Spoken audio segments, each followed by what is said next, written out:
¿Te has preguntado cómo influyen las emociones en tu salud? ¿Cómo lidias con tus emociones? ¿Estás realmente cuidando tu salud física? Bienvenido a este podcast. No lo pienses más y desenreda tu mente. Hola, muy buenos días. Espero que te encuentres muy bien. Soy Adriana Hernández, soy psicóloga. Mis redes sociales son Sí a la Psicoterapia. Me puedes encontrar en Instagram y Facebook. Y bueno, el día de hoy estoy con mi compañero Adán. Hola, ¿cómo están? Muy buenos días, tardes o noches. Yo soy el doctor Adán Merlín y es un gusto que nos escuchen en estos 20, 30 minutitos. Mis redes sociales son doctor Adán Merlín en Facebook, en Instagram. Y hoy vamos a dar seguimiento a un tema ya pues escuchado, que es el tema de la autoexigencia. Pero específicamente, ¿en qué tema, Adriana?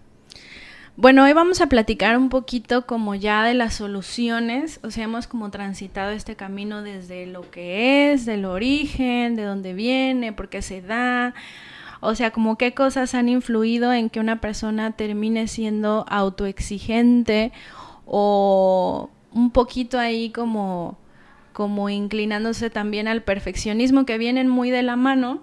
O sea, son como compadres. Entonces, pues el día de hoy vamos a platicar de algunos consejos para dejar de tener esta autoexigencia extrema.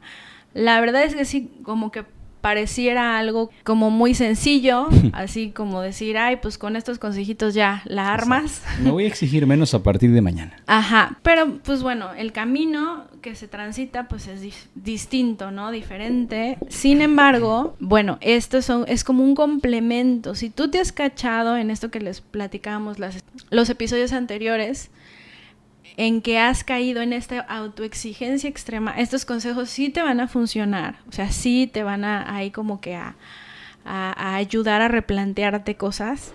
A lo mejor te vas a poner muy perfeccionista con nuestros consejos y vas a decir, no está del todo bien, pero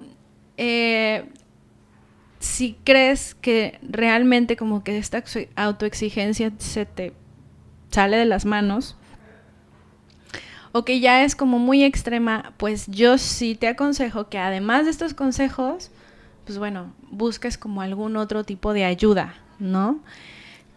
Y pues vamos al primero. La primera recomendación para solucionar el tema de la autoexigencia es establecer metas realistas. ¿Qué pasa? No es que esté mal tener metas grandes, es excelente. El problema es que a veces son tan aparentemente inalcanzables que lejos de motivarnos, ay Dios mío, no, ¿sabes qué? No, y uno se frustra. Entonces, ¿qué recomendamos en este caso? Que sean metas alcanzables, específicas. Hay una práctica que se llama de las micrometas, un ejemplo muy común que nos pasa en la consulta. Si llega un paciente con sobrepeso de 20 kilos, pues si yo le digo, tal vez yo no, el nutrólogo, pero ¿sabe qué? Tiene que bajar 20 kilos. ¿20 kilos? ¿Qué? Es mucho. Pues sí, pero si lo divido en un año, en lapsos de 1 a 2 kilos, ya suena más decente. Con que baje 1 kilo por mes, o 2 máximo, ya es ganancia. ¿Lo puede hacer? Pues sí, realmente sí. Adaptándome la alimentación, ejercicio, sí lo puedo hacer. Entonces, lejos de llevarme a un disestrés, se vuelve un buen estrés. Mejoramos el tema de la autoexigencia, no nos vamos al extremo negativo y nos puede ayudar mucho a sentirnos más satisfechos con el progreso y sobre todo pues menos frustración. Y ahorita pongo el ejemplo del peso, que es algo muy común en la consulta, pero ponle el ejemplo que tú quieras, pero sin metas realistas. Yo creo que aquí un poquito es también diferenciar lo ideal de lo posible, porque a veces somos tan exigentes con las metas que nos planteamos que terminan frustrándonos más de lo que realmente terminamos logrando. Y bueno, ahí, o sea, cuando una persona es muy perfeccionista, su nivel de ansiedad se le puede disparar cuando no consigue llegar a lo que tiene en su cabeza. Entonces, por eso es que a lo mejor uno dice, no, pues sí, me creo el más fregón de todos y voy a hacerlo absolutamente todo a la primera y rápido, ¿no? Entonces, pues sí es un poco como definir, a ver, bien hecho, o sea, no me voy a relajar, pero tampoco me voy a matar por hacerlo y voy marcando mi proceso, ¿no? Valorando mi proceso. Acuérdense que yo, algo que comentaba mucho en los episodios pasados era que a veces estamos tan acostumbrados a solo ver el resultado que perdemos de vista el proceso o el progreso. Y que ahí es donde a veces sucede toda la magia. O sea, llegamos a descubrir habilidades importantes en ese lapso, en ese proceso, en ese progreso. Entonces, terminamos viviendo en el aquí y en el ahora, o en el presente, al final de cuentas, disfrutando el presente y lo que trae, ¿no? El siguiente consejo que te voy a dar para poder bajarle a esta autoexigencia extrema es cambiar este diálogo interno. Transformar un poquito los pensamientos negativos en afirmaciones positivas. Y aquí en este punto la autocompasión es clave. O sea, muchas veces trabajamos tanto por algo y solamente estamos esperando que nos den el sí, que nos reconozcan, que los demás vean o como que valoren eso que nosotros hicimos, el trabajo que hicimos. Y cuando no o sea, vuelvo al punto anterior, ¿no? Cuando no lo logramos de esa manera, nuestro diálogo interno a veces es, híjole, bien mortal, ¿no? O sea, nos sentimos mal, creemos que de todas maneras pues no fue suficiente, no alcanzamos a ver todo lo que pudimos hacer, y entonces empezamos a ser como muy duros con nosotros mismos, ¿no? Y a lo mejor dices, bueno, pero es que yo no me hablo feo, o sea, no, realmente mi diálogo interno no está mal, pero tampoco reconoces, ¿sí me explico? Tampoco valoras lo que trazaste para llegar, independientemente de cuál sea el resultado que obtuviste.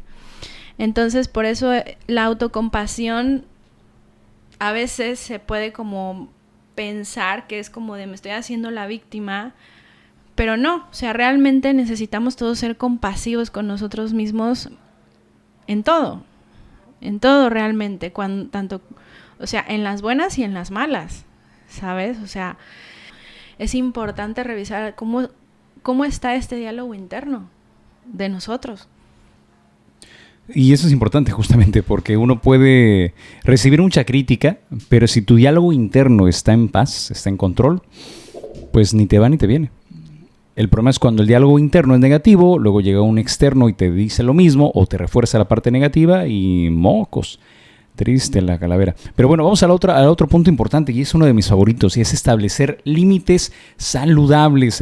Una de las palabras más complicadas en el diccionario es no. Oye, ¿me ayudas con esto? En buena onda, obviamente, ¿no? No, ¿por qué? Porque ya tengo programada toda mi agenda, ya tengo estructurado mi día. Y si salgo de mi estructura, se me va a complicar. Es perfeccionismo, ¿eh? Es que soy, punto. Espérame, tonto. Exactamente. ¿Qué tanto rayaríamos justamente en ese tema? Puedo ser flexible y esa es la idea, no irme al extremo. O sea, si tengo estructurada mi agenda. Un ejemplo en mi caso, yo tengo mis pacientes, pero tratamos de ser flexibles y si fuera necesario mover ciertos espacios o incorporar otras consultas. Sin embargo, llega un momento en que si te doy cita sería hasta las 12 de la noche y pues la mente a las 12 de la noche ya está full, ya out. Y es cuando límites sanos, ¿sabe qué? No, pero te puedo ver mañana o lo que hacemos en algunos casos, canalizar con otros colegas. Pero sí es determinante de pues establecer esos límites, reconocer los límites como tal y no sobrecargarnos de responsabilidades y trabajos o tareas que al final ni podemos concretar. Y a mí me pasó con el tema de unos representantes médicos, me invitaban mucho a cursos digitales y pues yo, para no verme mala onda, decía, sí, órale, adelante, mándamelo.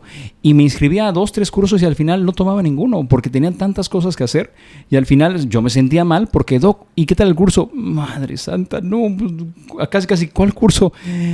Y al final pues uno queda mal, ¿no? Con la otra persona y con uno mismo sobre todo. Pero bueno, priorizar actividades y eliminar aquellas que no son esenciales es también fundamental.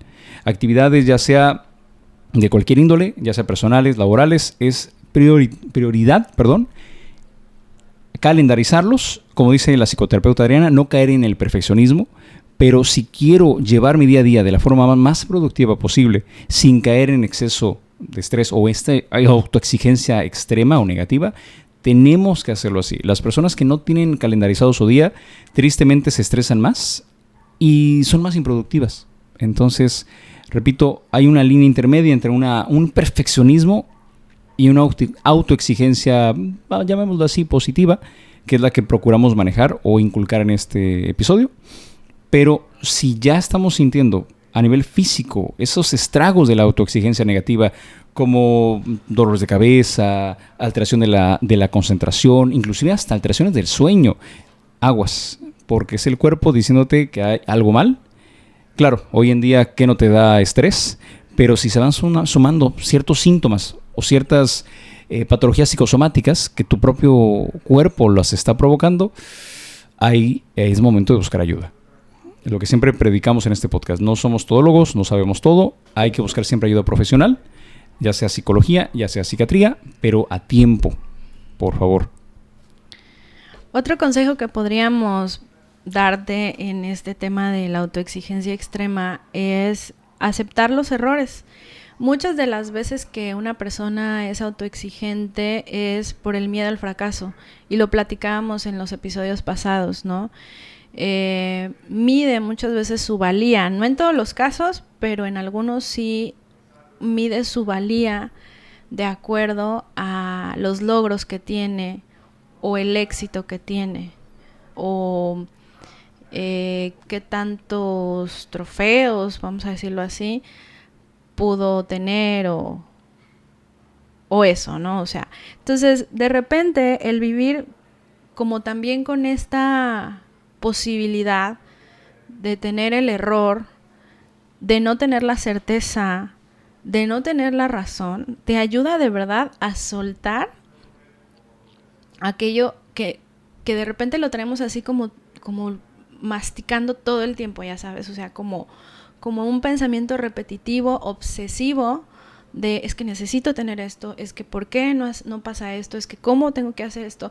Entonces, sí, o sea, es importante ser bueno en lo que hacemos, exigirnos dar lo mejor, pero siempre también con esta capacidad de soltar lo que no podemos cambiar. Y muchas veces la vida está compuesta muchísimo de esto. O sea, a veces pues simplemente es injusta, ¿sabes? O sea, y simplemente tú esperas una cosa, pero no sucede así. Entonces también es como un poquito soltar esas expectativas y entender que no todo tiene que tener una razón, no todo tiene que ser de una manera, no todo tiene que estar de una manera. O sea, a veces es un poco aprender a vivir en incertidumbre. Es como practicar esta tolerancia a la incertidumbre. Entonces, hay que aprender a vivir con ella y adaptarnos a estos cambios, ¿no? O sea, al final de cuentas es también una tolerancia a la frustración. No tengo la certeza de algo, me frustra, pero no es lo único que tengo en mi vida, ¿sí me explico? Tengo muchas otras cosas más que también me proporcionan amor, felicidad, estabilidad, satisfacción, etcétera, etcétera, etcétera. Y entonces ya no te obsesionas con solo una que no está bien. Uh-huh. Y hablaba hace rato del diálogo interno porque en este tipo de casos, a mí me han llegado muchos casos de personas que son muy autoexigencias, como que es la moda ahorita, ¿no?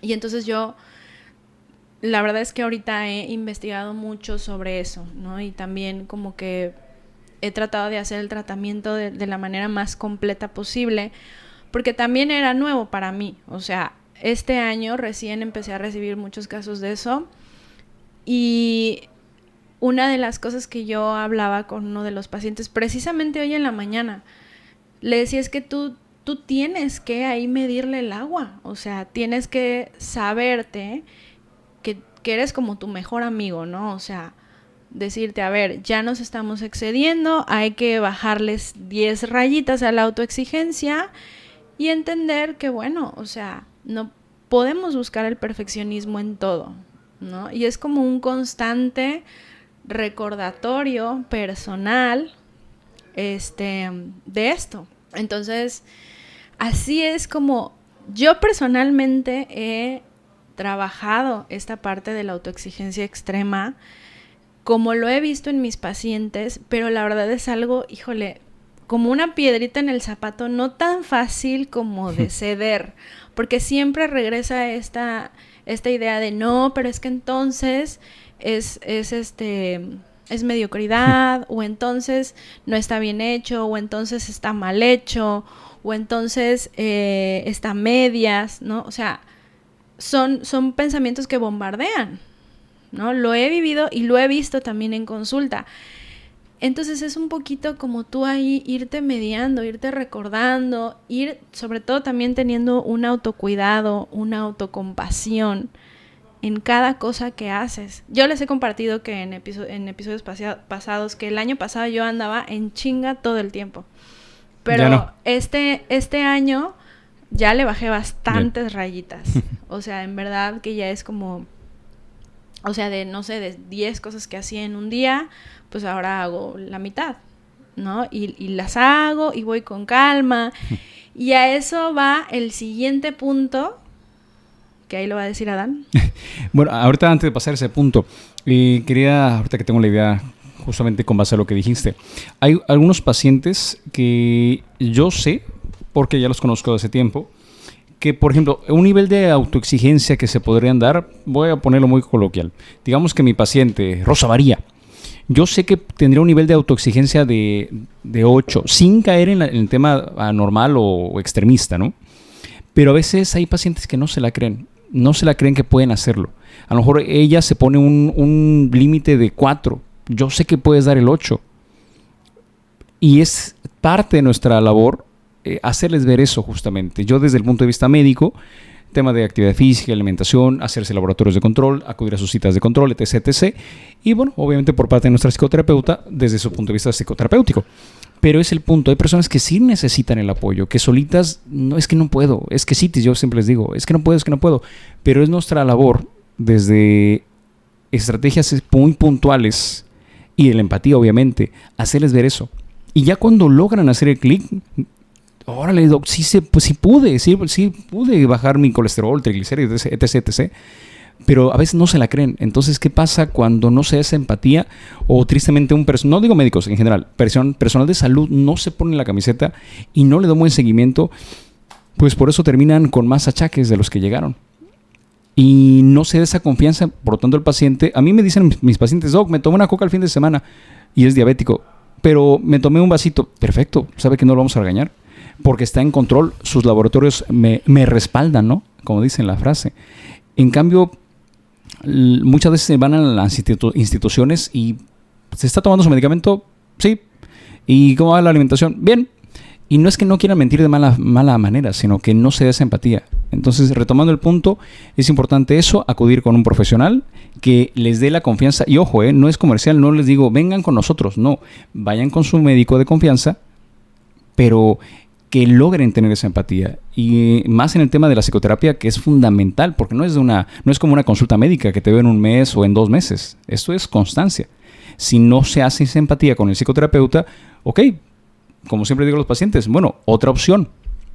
Y no es porque aquí esté a mi lado Adriana y les diga, vayan con ella, no, sino que ella logra una buena empatía con sus pacientes. Hay pacientes que requieren otro estilo, perfecto. Hay muchas opciones en Cancún, o si nos escuchan fuera de Cancún, también, inclusive a nivel digital. Pero bueno, paréntesis, solo quería aclarar eso. Punto.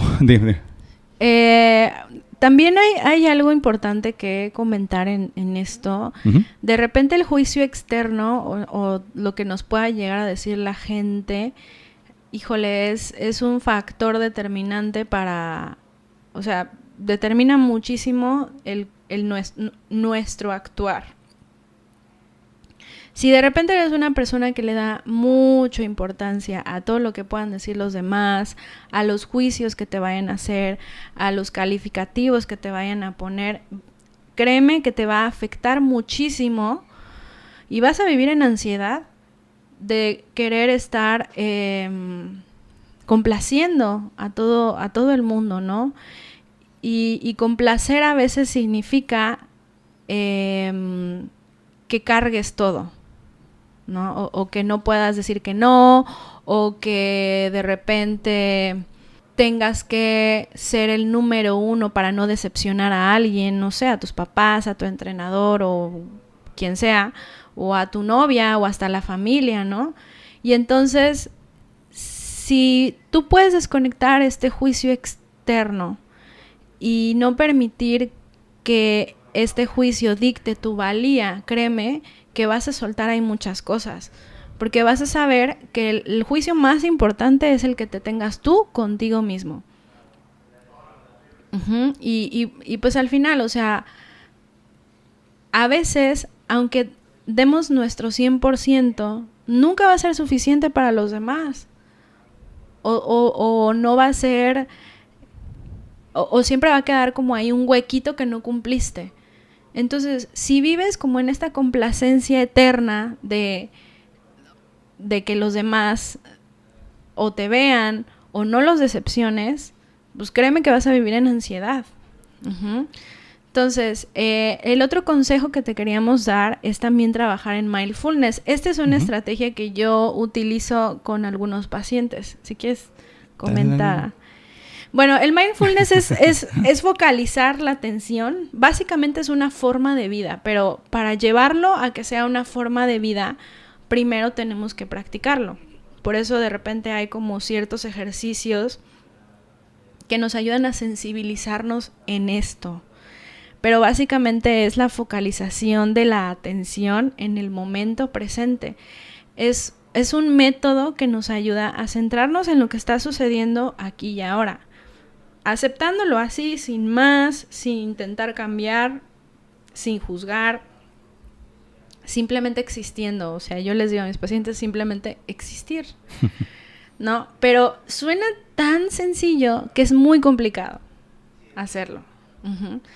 En la práctica del mindfulness, lo que una persona experimenta básicamente es una conexión muy estrecha consigo mismo, con su cuerpo, con su mente, con sus emociones, con su ambiente. Para mí fue muy difícil, o sea, personalmente, Adriana, fue muy difícil entenderlo. Es tan sencillo que es complejo. Entonces yo traté como de hacer un ejemplo para mis pacientes, ¿no? Para transmitirle como de la manera más clara posible lo que es el mindfulness. Entonces, el ejemplo es el siguiente. Imagínate que tú te subes a tu coche y estás tan apurado que vas manejando rápido, que no te das cuenta de los señalamientos, no te das cuenta del ambiente, pierdes de vista si el día está nublado, si el día está soleado, pues andas rápido, entonces tu cuerpo se acelera. Además también no te das cuenta de que pudiste haberle dado a lo mejor el paso a una persona y a lo mejor ni siquiera llevabas tanta prisa.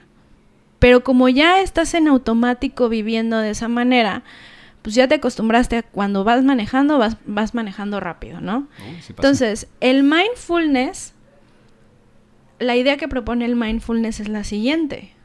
Súbete a tu carro, ve con calma, date cuenta del ambiente, date cuenta de cómo está el día, ve relajado, conectando con tu respiración. O sea, tampoco cierres los ojos porque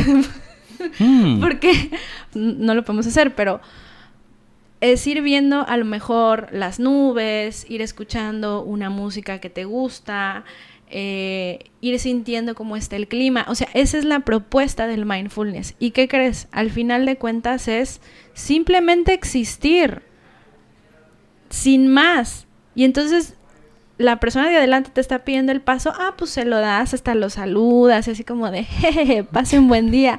Entonces, o sea, esa es la propuesta en mindfulness, como bajarle muchísimas rayitas a nuestra intensidad del día, que la verdad, hoy en día, eso es casi como muy normal. manejar súper rápido, ir a prisa, ni siquiera darnos cuenta de si el día está bonito, de si aquí en Cancún podemos ver el cielo, a diferencia de otros lugares. O sea, ¿sí me explico? Nos hacemos inconscientes de nuestro propio ambiente y eso nos mantiene todo el tiempo en alerta. Y eso genera, ¿qué crees? Cortisol. Y eso genera también emociones negativas y bueno, etcétera, etcétera, etcétera. Entonces, la propuesta del mindfulness es apagar ese ruido mental. Ir como tranqui, ¿sabes? O sea, relajado. Y entonces, bueno, o sea, tomar la vida de una manera mucho más sencilla. Y como bien dijo la psicoterapeuta, se dice fácil, pero es difícil. De hecho, hoy en día hay personal de salud que se ha enfocado, yo conozco un médico de mucha confianza, que se enfoca justamente en capacitar a otras personas, no necesariamente en el ambiente de salud, a esta estrategia de mindfulness. La verdad, digo, si alguno gusta su contacto, con mucho gusto mándenos un DM y le envío la información. Repito, yo no doy cursos de mindfulness, no es mi nicho, pero conozco a gente que sí lo puede hacer y, repito, como Perico está bien capacitada. Pero sí es una buena estrategia como tal. Y sobre todo porque permite, dentro de las múltiples estrategias, es pues observar nuestros pensamientos sin juzgarnos. Luego somos muy duros con nosotros mismos. Me incluyo, ¿eh? Yo ahorita también, como dice Adriana, ya le bajé. Pero sí, mi autoexigencia, la verdad que a veces me descarrilo y otra vez viene la autoexigencia extrema. Porque yo me compro la idea de que yo puedo dar más. Ya cuando, en mi caso particular, ya cuando empieza el ojito a temblar, dices, espérame, bájale 2 rayitas. ¿Sí? Pero ese es mi sensor. Sí, la idea es incorporar el mindfulness a la vida cotidiana. Uh-huh. O sea, si todos pudiéramos hacerlo, de verdad habría mucho menos casos de ansiedad, mucho menos estrés, mucho menos conflictos, sí. Entonces, la verdad es que este viaje de dejar esta autoexigencia extrema o este perfeccionismo es bien diferente para cada persona y yo espero que algo de esto te cuadre. Te resuene y puedas ahí hacer como los cambios que necesites. Si todo esto dices tú, bueno, pues a lo mejor y pues no estoy tan mal, bueno, pues también replantéate, ¿no? O sea, sí estaría bueno hablar el siguiente episodio de cuando no hay autoexigencia. Además, el otro extremo, o sea, ¿no? Es un extremo, entonces ni podemos estar en un extremo ni en el otro. Era lo que yo les decía, hay que estar en medio y eso no significa necesariamente ser mediocres. O sea, es un poquito como que tú puedas ser consciente de ti mismo y también decirte, a ver, estás echando la flojera. O sea, o te estás haciendo güey y estás procrastinando nada más porque sí. Pero entonces es ser honesto con uno mismo, ¿sabes? Entonces, bueno, pues yo espero que toda esta información les haya ayudado. Calado. No, comparte este episodio con alguien que creas que le puede servir. Acuérdense que pueden pasarnos alguna historia, alguna duda que tengan, nos pueden escribir anécdotas por direct message y ahí les vamos a contestar y vamos a empezar a leer algunos casos que nos manden. Con mucho gusto los vamos a compartir aquí. Así que anímense a hablar, a que nosotros conozcamos también quién nos está escuchando del otro lado. Es un placer estar con ustedes y, como dice Adriana, cualquier situación o duda que tengan, mándenos un inbox, DM, mensaje directo y podremos apoyarlos de forma más precisa. Pero de momento, muchas gracias por escucharnos y que tengan un excelente día, chiquilines. Hasta luego. Saludos.